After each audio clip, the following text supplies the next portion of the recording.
What is up, everybody, and welcome back to Body Bags. I am your Tuesday host, Andy, aka the Retro Slasher, coming back at you guys with another review for this week. So, for this week, I decided to review yet again another film released in the year 2015, coming out from the releasing company Magnet, and this film happens to be The Last Shift. Oh, yeah, The Last Shift.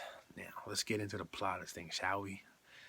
Basically, this film revolves around this young rookie cop. Her name is Jessica.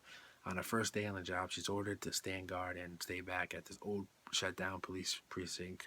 She's there to wait for some people to collect some things that was left behind and whatnot, and just to make sure nobody breaks in or whatever.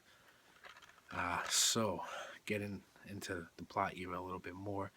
First, some weird things start happening. First thing is some homeless guy shows up, or he just appeared to be like homeless.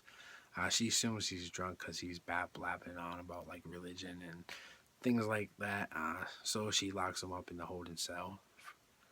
Um, then also she starts receiving these weird phone calls from this girl claiming that she's been kidnapped and whatnot, uh, saying that her friends have been murdered by this cult people, and she needs help.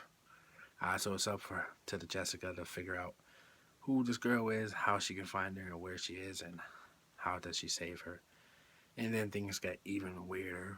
She starts hearing things and seeing things, hearing voices. Things start moving and doors are opening and closing and whatnot. Yeah, so that's basically the plot of this thing.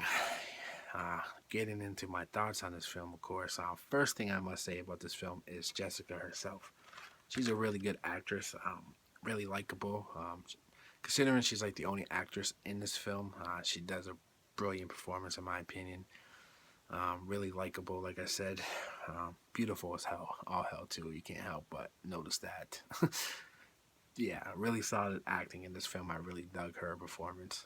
Next thing I must point out is the atmosphere in this film. Really, really creepy and well done, man. She's got this dread type feeling. You feel like you're actually in the precinct with her. It just captures it so well.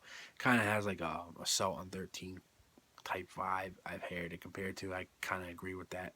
The original Assault on 13, Precinct 13, of course.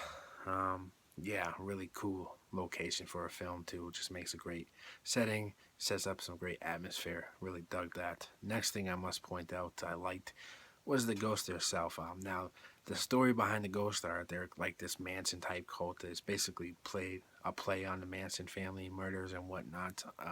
The whole backstory involving them is really good. I really dig the way they look. They're really creepy. Some really good effects on them. Some CGI effects, of course, but I think they look pretty damn creepy, if you ask me.